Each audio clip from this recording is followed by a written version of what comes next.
Buenas noches. La noticia: renunció la ministra de Deporte, Astrid Rodríguez, después de dejar al país en ridículo por perder los Juegos Panamericanos y de la inmensa polémica, pero sobre todo a portas de una moción de censura que el Congreso le iba a adelantar y en donde por primera vez en muchos años había consenso casi total en el Parlamento para retirarla del cargo. Ella se anticipó y le presentó la renuncia al presidente Petro. La ministra del Deporte decidió dar un paso al costado a pocas horas de enfrentar una moción de censura en el Congreso. En su carta de renuncia de 2 páginas, Astrid Rodríguez no menciona ni una sola palabra del hecho que motivó su salida, la pérdida de la sede de los Juegos Panamericanos 2027. Su puesto empezó a tambalear cuando Panam Sports le notificó a Colombia que Barranquilla ya no albergaría estas justas por el incumplimiento de los pagos que ascendían a $8 millones.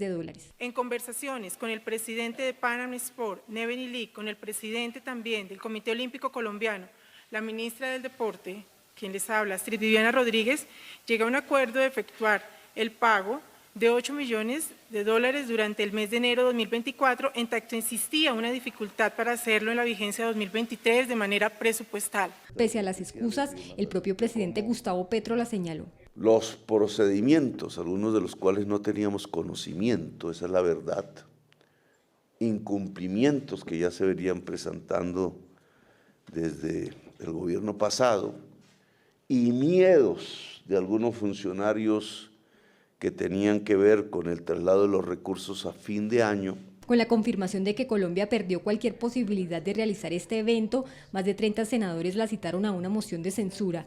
No obstante, su renuncia evita este escenario. Es increíble que ella haya renunciado 24 horas antes de iniciar las sesiones del Congreso, evadiendo su responsabilidad. Colombia y Barranquilla se deben respetar. Y obviamente en política responsabilidad tiene que existir. Cada acto tiene su consecuencia.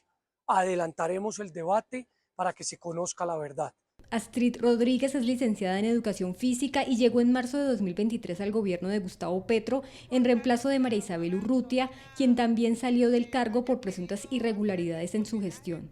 Pese a que Rodríguez deja el ministerio, deberá seguir respondiendo ante los entes de control por la pérdida de la sede de los Juegos Panamericanos. Lo que pasa es que este golpe fue muy duro para Barranquilla. Barranquilla no solo perdió los Panamericanos, sino que quedó mal a nivel internacional. Colombia quedó mal a nivel internacional. ¿Quién le va a creer a Colombia después de que se compromete, la pide y no la hace porque no paga? Ella se va a Mauricio, Paula, porque le iban a hacer en 24 horas una moción de censura y seguro la tumban. Estaba de primero en la orden del día en esa agenda del Congreso que empieza mañana. Por eso no había renunciado antes, ¿no? Porque pues estaba esperando que se activara como todo el tema del legislativo y pues obviamente ningún gobierno quiere que le terminen sacando un ministro. Entonces por eso da la renuncia. No duró ni un año en el cargo. Mire, llegó el 7 de marzo del 2023 y no alcanzó a cumplir sus 12 meses allá al frente de esa cartera. Paula, 2 ministras del deporte, 2 ministras que se van en escándalos, 2 ministras a las que el presidente inicialmente no les acepta la renuncia, después sí. Lo cierto es que el presidente está en Alemania en una cumbre de seguridad y le preguntamos, dijo que por ahora no va a hablar, que de pronto mañana. Sí.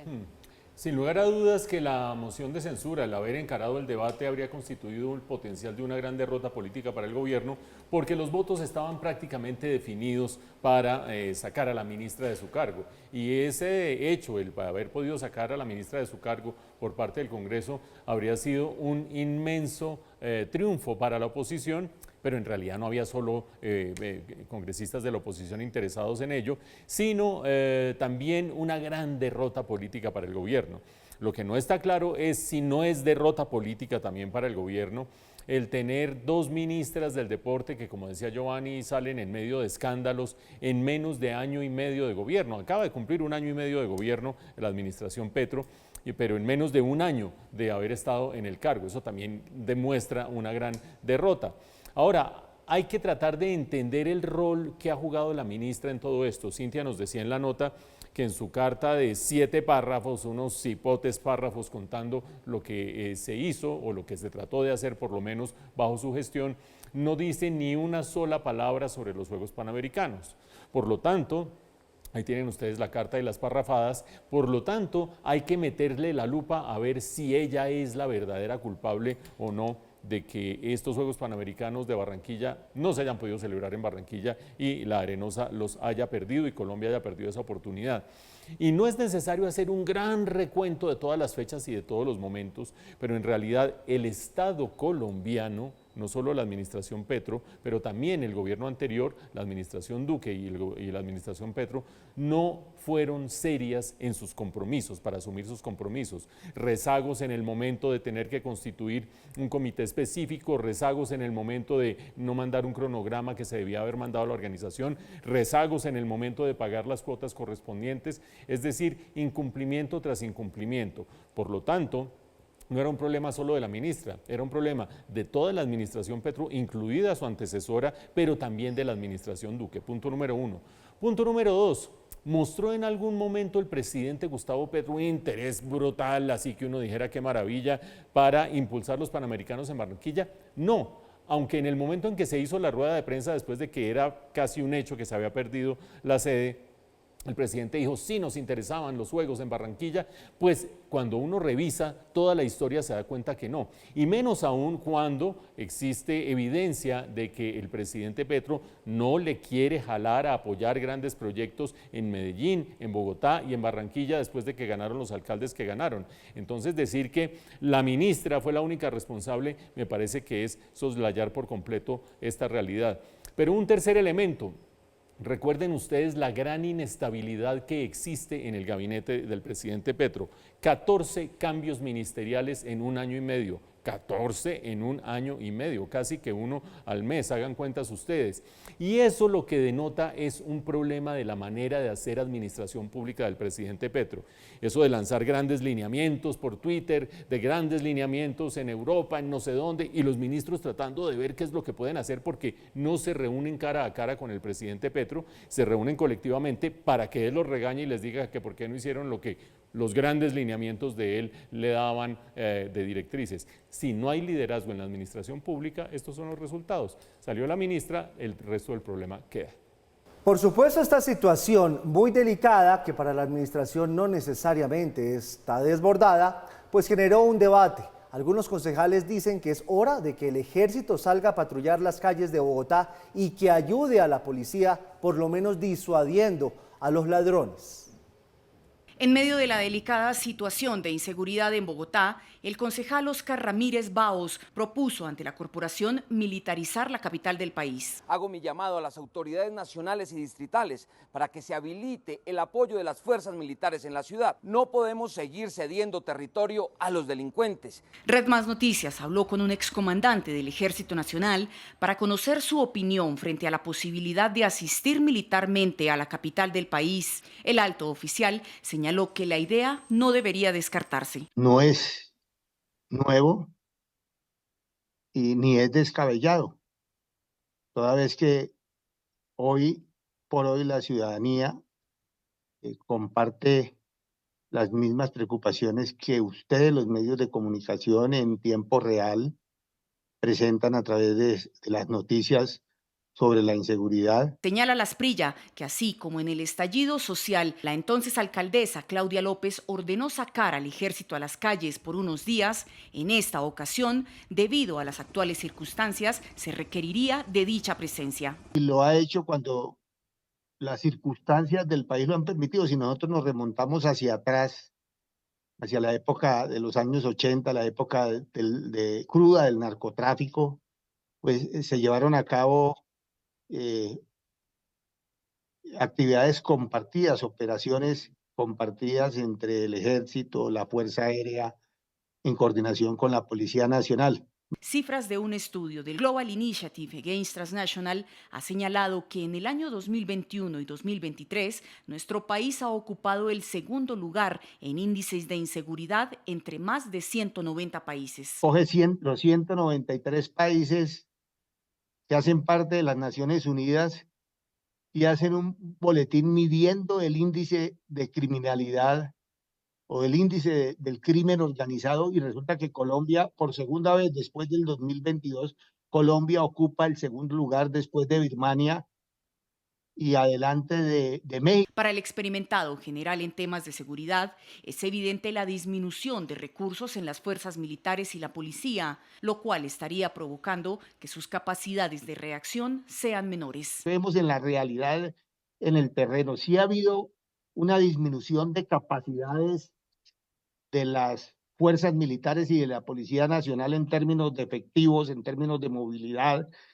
Al consultar al oficial respecto a que si en una eventual presencia militar en la ciudad se podría utilizar armamento de largo alcance, el oficial respondió. Pero como te digo, debe estar regulado por un marco legal adecuado, por una doctrina legal y observando los preceptos de los derechos humanos y del derecho internacional humanitario. Entre sus consideraciones, el general Lasprilla indicó que en caso de aprobarse la propuesta del concejal, la policía debería ser apoyada con patrullas mixtas para seguridad y defensa de los ciudadanos.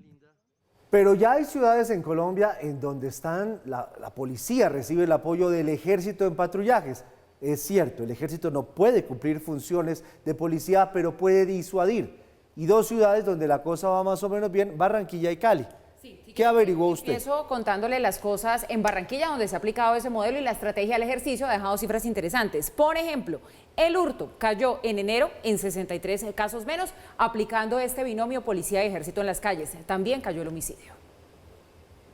En todas las ocasiones que las autoridades han anunciado los patrullajes conjuntos entre la policía y el ejército en Barranquilla, la estrategia ha dado resultados positivos. Muestra de eso es la disminución de delitos durante el pasado mes de enero en comparación con el mismo periodo del año anterior, ya que durante estos meses, por ser la temporada de carnaval, las fuerzas militares hacen parte de los dispositivos de seguridad. En el delito de hurto se pasó de 175 casos en enero de 2023 a 112 casos este año. Los homicidios también tuvieron una disminución de 66 casos el año pasado a 57 casos en enero de 2024. Queremos destacar en materia de homicidios que se presentaron en hechos aislados a los eventos de carnaval. El 87% de estos casos tuvieron relación con ajustes de cuentas, presentando así un decremento total con el periodo de carnavales del año anterior del 32%. En materia de hurto a personas, se presenta un decremento del 17%. Sin embargo, esta disminución no se ha visto reflejada en los casos de extorsión. De acuerdo con los comerciantes, si bien la presencia del ejército en las calles da una percepción de seguridad, consideran que esta debe ser permanente y coordinada con inteligencia y tecnología para obtener mejores resultados frente al actuar delictivo. El patrullaje conjunto entre la policía y el ejército siempre dará excelentes resultados, ya que se evidencia una percepción de seguridad en los sitios donde ellos se encuentran. Sin embargo, se necesita unas caravanas de seguridad y actividades de prevención en todos los entornos comerciales. Y se debe implementar también coordinadamente la tecnología y la investigación para poder dar y entregar mejores resultados en contra de la delincuencia. Según cifras del Gaula, a diario reciben en promedio 40 denuncias de extorsión. Más de 200 tiendas han cerrado sus puertas en Barranquilla, Soledad y Malambo por este flagelo.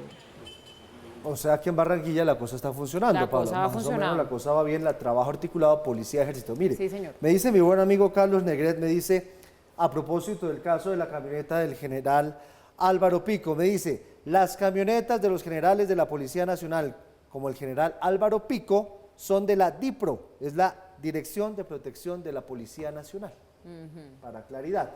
Vamos a ver cómo le fue a Medellín con estos patrullajes. A Cali. ¿Cómo le fue a Cali? ¿Cómo le fue a Cali? Que también han implementado esta estrategia. Allí incluso, bueno, ha sido policía, ejército y se ha unido a la estrategia de seguridad agentes de tránsito. Las autoridades dicen que los resultados pues son satisfactorios. Hablan, por ejemplo, de reducción de hurto a comercios de un 66%, una cifra que no es menor.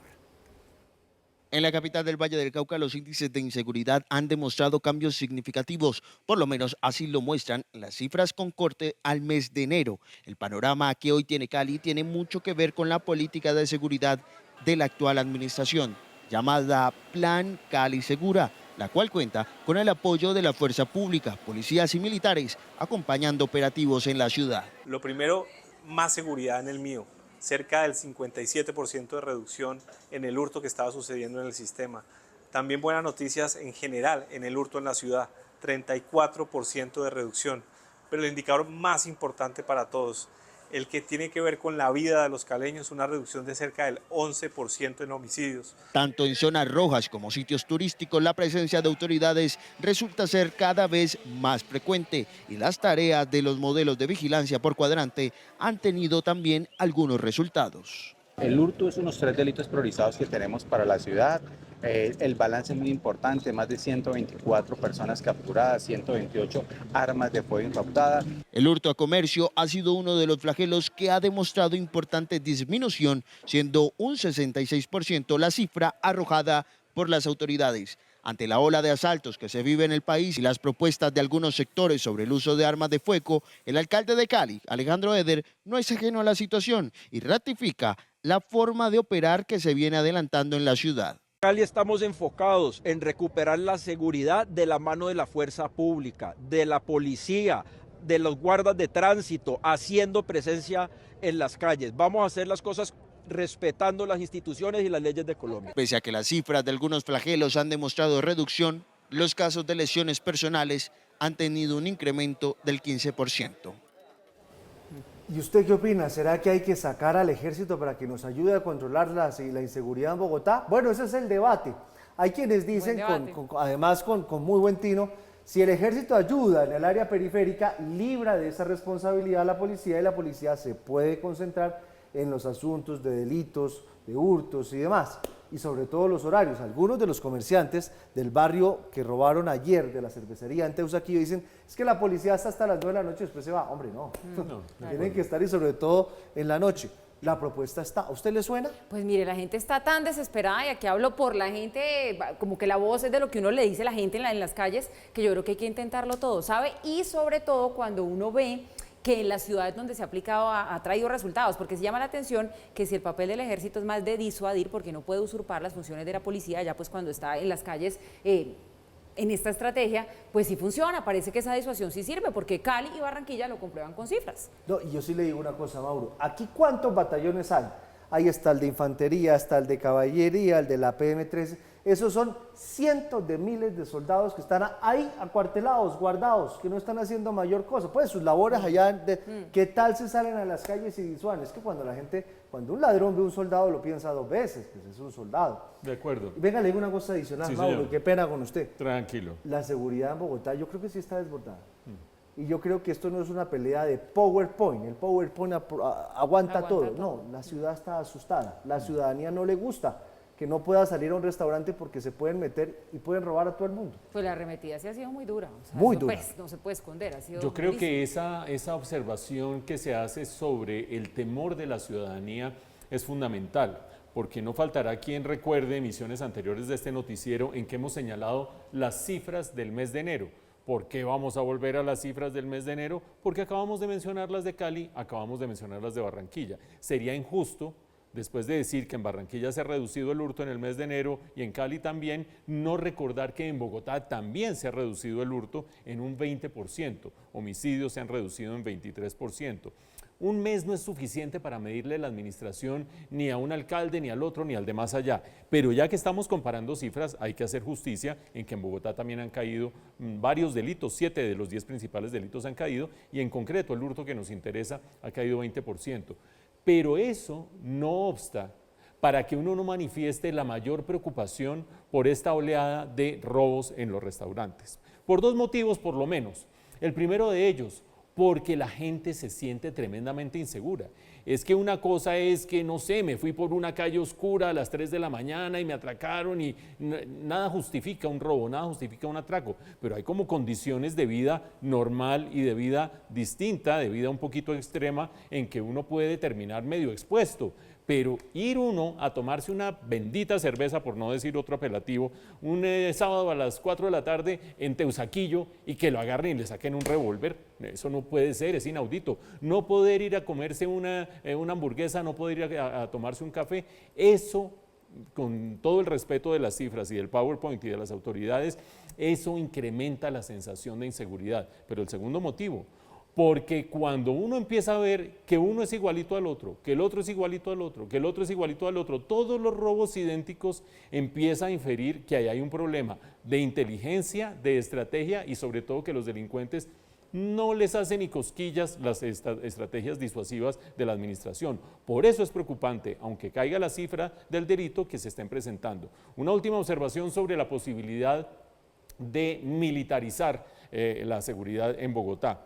Recuerden ustedes que en esto de militarizar hay que distinguir entre el ejército y la policía militar. Y esa distinción es clave porque la policía militar, cuya función es desarrollar labores de policía dentro de los ámbitos del ejército, investigaciones internas, etcétera, etcétera, tiene un entrenamiento más afín a lo que es lidiar con el delito ciudadano que el que tiene el ejército. El ejército de un país está hecho para defender ese país, principalmente externamente, en un país con un conflicto de medio siglo como Colombia, pues también internamente. Pero agarrar un soldado que está defendiendo a la institucionalidad en el monte y traérselo al día siguiente a pararse en la esquina de la 13 con 26, imagínense ustedes la falta de estrategia, la falta de entrenamiento, el choque para la población, no solo para los delincuentes, de pronto los delincuentes no tanto, pero para la población empezar a ver soldados andando para arriba y para abajo, eso hay que tomarlo con mucha precaución. No solo por el efecto psicológico, sino por el entrenamiento. Están entrenados para otras cosas. Policía militar es algo distinto y quizás policía militar acompañando a la policía y sobre todo desarrollando una estrategia que permita que se empiece a controlar esta clase de crímenes, creo que podría funcionar. De una manera u otra, el alcalde tiene que hacer algo pronto y lo tiene que hacer también el secretario de Seguridad, porque es un hecho que la ciudadanía está asustada. El gobierno expidió el decreto que corrige los errores en la liquidación del presupuesto general de la Nación de este año, en el cual no estaba claro el destino de cerca de 13 billones de pesos del sector infraestructura y que prendió las alarmas de una crisis en la infraestructura del país. Pues nuevamente aparece el decreto de hierros donde todos los montos quedan claros, asignados a lo que toca. Luego de las críticas al decreto de liquidación del presupuesto general de la Nación para 2024, el gobierno expidió uno nuevo en el cual corrige y asigna recursos a más de 100 megaobras que no tenían claro el monto de sus recursos que el Congreso les asignó y que causó gran revuelo. Con la firma de ese nuevo decreto, el gobierno no solo reconoce que se equivocó, sino que confirma que cerca de 13 billones de pesos irán a unos proyectos específicos, entre los cuales se encuentran obras tan importantes como el Metro de Bogotá, el de la calle 80 de Medellín y varias vías de cuarta generación.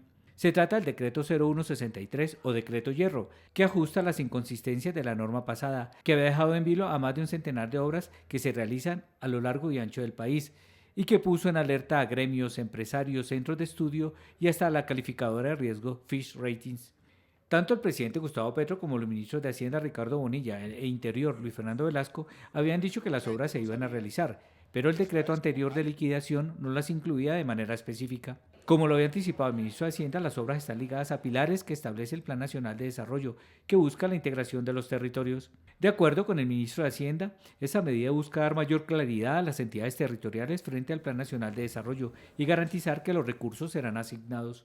El presidente de la Cámara Colombiana de la Infraestructura, Juan Martín Caicedo Ferrer, quien con el presidente de la ANDI, Bruce Van Master, visitaron al ministro de Hacienda para hablar de este tema, destacó la decisión del gobierno.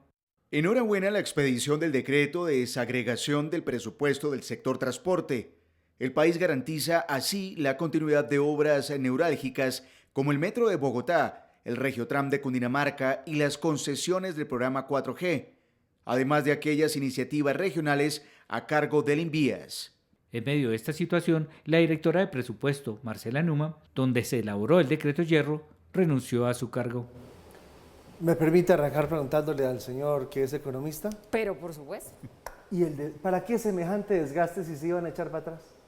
Yo creo que originalmente no se iban a echar para atrás. ¿Usted cree? Pero si obviamente. Pero si cogieron un helicóptero, se montaron el helicóptero y dijeron desde el cielo, no, es que el Metro de Bogotá no va bien. Venga, miramos. Pero sabe y metámoslo en una bolsa y le quitaron las facultades del Congreso, que es el que decide qué se dedique y en dónde se dedique. Y que también creímos que nos iban a echar para atrás, porque hasta las últimas horas el presidente en su cuenta de X estaba diciendo, mire, no he cambiado una sola partida del presupuesto aprobado por el Congreso. Sí.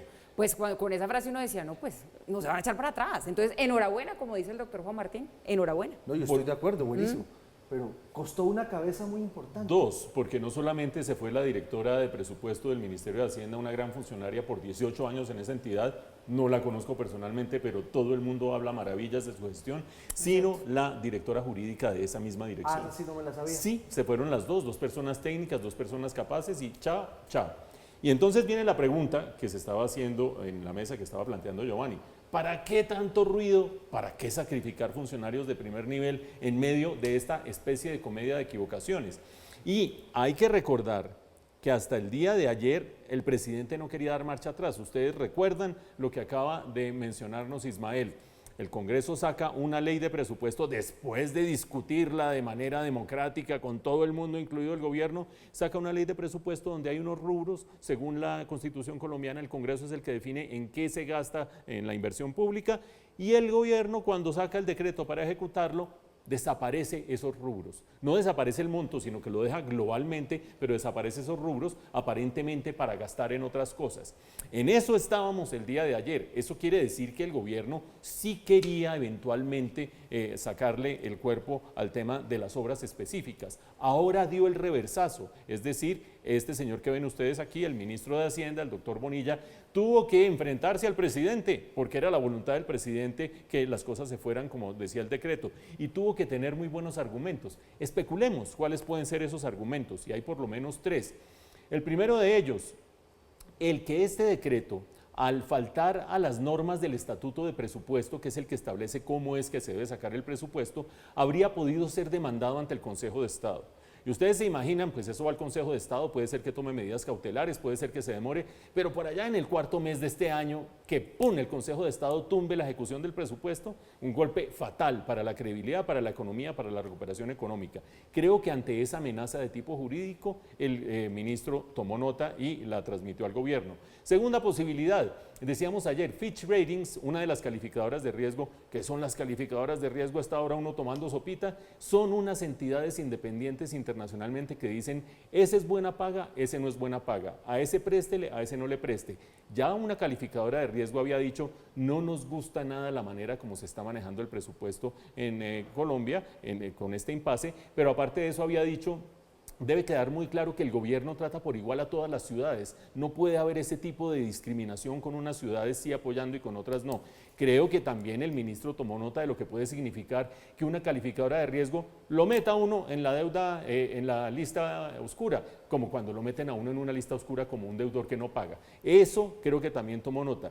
Pero lo tercero, yo creo que el ministro desde ayer sabía algo que vamos a comentar en unos minutos, el resultado del crecimiento del año pasado, ya lo vamos a mirar en detalle, pero allí la inversión cayó más del 6%. La inversión, que es lo que permite crecer la economía, se contrajo el año pasado. En ese contexto, tomar medidas como estas, que lo que hacen es espantar la inversión en infraestructura, en construcción, confianza inversionista, habría sido fatal. Alguna de esas 3 cosas le debe haber sonado al ministro y por fortuna, defendió la idoneidad técnica frente a los ímpetus políticos de la Casa de Nariño. Punto número 4, le doy un cuarto adicional. ¿Qué le chismosearon que ahora me chilló? No, venga, le cuento. El cuarto es el Congreso. A ver. Porque cuando ellos se meten y le quitan las facultades al Congreso con el tema del presupuesto, que el Congreso es el que decide qué se invierte y en qué se invierte, cuánto se invierte y en qué se invierte, porque claro, para eso se reúnen, para eso deliberan, pues le quitan sus facultades. Entonces se imagina el ministro Velasco en el Congreso, ahora que tiene que sacar la reforma laboral, la reforma a la salud, las demás reformas, el ambiente en el Congreso cuando les están quitando la facultad. Yo creo que también hubo una llamada al Ministerio del Interior a decirle, oiga, presidente, si vamos a sacar estas leyes, ¿usted cómo me la pone tan de para arriba? La conversación fue interna, porque el presidente del Congreso no lo vimos manifestándose en medio de esta polémica. No, es que el teléfono existe. Por eso. Pero mañana no lo vimos decir mañana nada. arrancan las sesiones legislativas de este periodo y yo creo que también lo sacaron el día antes, como tratando de que no ya entrara en reversa mañana el ministro del Interior. La política. Entraba en reversa con moción de censura a la ministra del Deporte y con un Congreso embejucado, porque le quitaron sus facultades. Pero es una buena noticia que se respete la idoneidad técnica y que las discusiones dentro del gobierno así generen este tipo de cosas, bueno, cosas lamentables como la salida de estas dos grandes funcionarias, pues terminen corrigiéndose y terminen llevándose por el terreno de la idoneidad. 3 personas, porque también el de planeación se fue por eso. También el director de Y en su carta lo decía al final, aquí hay que trabajar coordinadamente con gobernadores, con alcaldes, ¿se acuerdan de esa carta? Pablo, la última frase era muy diciente. Pablo Andrea García, 2 puntos para Giovanni, me debe 8 por Ramos. Sí. Me da 1. Bueno, hablemos entonces del PIB, porque el PIB se pegó una caída tremenda. En el 2022 crecimos al 7, esta vez crecimos 0.6, Paula, que eso es como no crecer. Muy poquito, evitamos la recesión técnica, pero sí estuvimos por debajo de las proyecciones de los expertos que hablaban de 0,9 hasta 1.12%. Los sectores de peor desempeño, industria, comercio y la construcción. El DANE presentó el reporte del Producto Interno Bruto para 2023 y aunque es positivo, muestra que la economía colombiana se desacelera. Para el año 2023 estamos reportando un crecimiento de 0.6% en la serie original que estamos presentando hoy. Históricamente, el nivel anual que estamos reportando en este año no lo reportábamos desde 2019, justo antes de la pandemia. Los sectores más golpeados el año anterior son precisamente los que más empleo generan: comercio, industria manufacturera y construcción. En negativo tenemos a la industria manufacturera, que creció 3.5% frente a un crecimiento de 9.5% entre 2021 y 2022. Aunque por ahora se superó el fantasma de la recesión, el dato no es el mejor y estuvo por debajo de las proyecciones de todos los analistas, que le apostaban a entre 0,9 y 1,4%. Especialmente preocupante el desempeño de la inversión, tanto pública como privada, que tuvo un retroceso a lo largo del año anterior y que es una muy mala noticia para la sostenibilidad del crecimiento económico en el mediano y largo plazos. El ministro de Hacienda destacó que a pesar de que el crecimiento fue bajo, se aleja el fantasma de la recesión, aunque tiene algunas preocupaciones.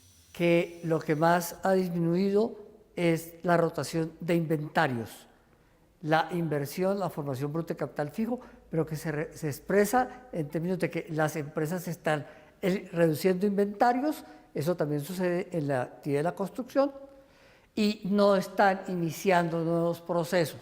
Para dirigentes de algunos gremios de la producción, el dato de crecimiento es muy malo y está por debajo de lo que se esperaba. Un crecimiento del 0.6% es algo muy parecido a prácticamente ningún crecimiento durante el año. Va a tener seguramente consecuencias en términos de empleo, va a tener consecuencias en términos de recaudo para el Estado y sin duda alguna pues nos demuestra que tuvimos seguramente un retroceso en términos de Producto Interno Bruto per cápita.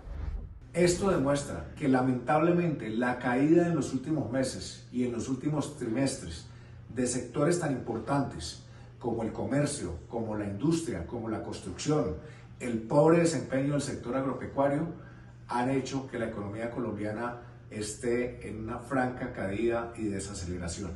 Tanto gremios como expertos económicos insisten en la necesidad de políticas de reactivación y mensajes que generen confianza. Prender el motor de crecimiento es primero, ejecute y ejecute bien los recursos públicos, solucione estos problemas que se presentan en la ejecución del presupuesto. 2, diversifique la canasta exportadora. ¿Cómo? Activando la nueva política de comercio exterior y la de reindustrialización. 3, en la medida en que el Banco de la República va bajando sus tasas de interés, se va a ir reactivando el consumo. Ya estamos viendo mejores cifras. El crecimiento de Colombia va a depender de las decisiones de inversión que se tomen en el futuro y de la posibilidad de que el gobierno y el sector privado trabajen más de la mano.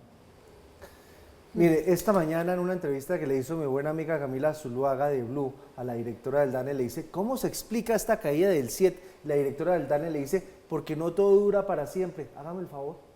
Esa no puede ser la explicación. Sí, una desafortunada respuesta en un momento de una cifra que le genera incertidumbre a todo el país. ¿Sabe qué me preocupa a mí, Paula, Mauricio? La cifra del otro año.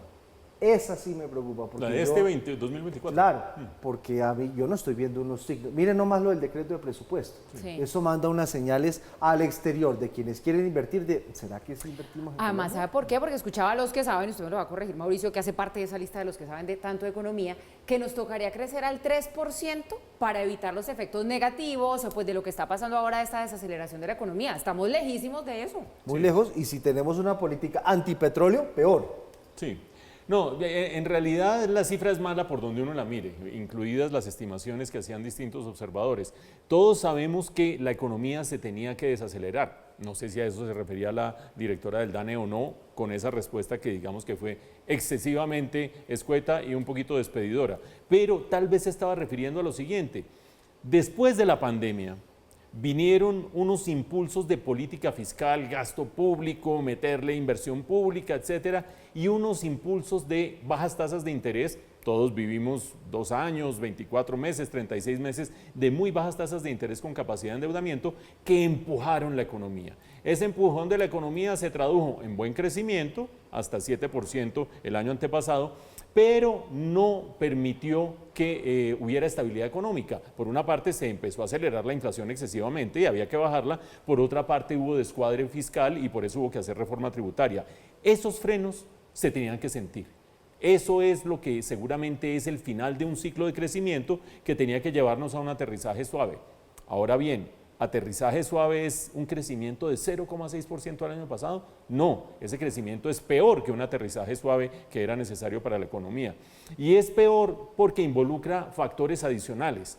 Una cosa es que el ciclo económico siga esa desaceleración y ese enfriamiento de la economía que se estaba buscando para controlar inflación y estabilizar finanzas públicas, y otra cosa es que haya elementos relacionados con la gestión pública que impiden que se recupere la economía. Por ejemplo, lo estaban diciendo el director de Fedesarrollo, estaba diciendo pilas a la inversión, no solamente la inversión pública, sino la inversión privada también. ¿Por qué? Porque en el caso de la inversión se han dado unas reducciones de tal magnitud que preocupan en gran medida. 8,9% la reducción de la inflación de la inversión el año pasado. Eso significa, por una parte, que no se está expandiendo la capacidad de producción de la economía. Allí la observación de Paula, con esta inversión menguada, esta economía no va a ser capaz de crecer a las tasas que se necesita para mantener el nivel de empleo. Pero eso es resultado de incertidumbre en gran medida. También altas tasas de interés, pero gran incertidumbre. Háganme el favor ustedes, ¿quién va a invertir en medio de esa situación en la cual le cambian las reglas del juego a la salud, le cambian las reglas del juego a los servicios públicos, le cambian las reglas del juego o amago por aquí, amago por allá, amago más allá a la infraestructura? Es muy difícil que un inversionista diga, yo tengo aquí seguridad absoluta de qué es lo que voy a hacer. Creo que ahí hay una tarea pendiente para el gobierno. Pero la otra tarea pendiente es la que tiene que ver con la buena ejecución. Lo decía el exministro Restrepo en su observación. Se necesita capacidad de ejecución por parte del gobierno, porque el gobierno tiene caja, el gobierno tiene recursos. Y a pesar de eso, el gobierno no está ejecutando adecuadamente. Les pongo un ejemplo. Creció más el año pasado el consumo privado que el consumo público cuando el gobierno en el consumo público tenía hartos recursos para gastar y hartas ganas de gastarlos. ¿Por qué no los gasta? Pues por inoperancia, por ineficiencia, por incapacidad de gastarlos. Y en ese caso también amerita una corrección. Creo que este gesto del ministro de Hacienda que acaban de ver ustedes de preocupación tiene que ver con que todos quedamos sorprendidos con este magro crecimiento de la economía el año pasado y lo mencionaba Giovanni, este año no arranca con pie derecho de ninguna manera. No, y es que arrancamos, estoy viendo aquí, el 0,6% es el crecimiento más bajo de la economía desde 1970. Excepto 1999, que fue la crisis financiera asiática, hipotecaria en Colombia y pandemia. Sí, pues venimos, sí. Exactamente. De una pandemia que dio durísimo.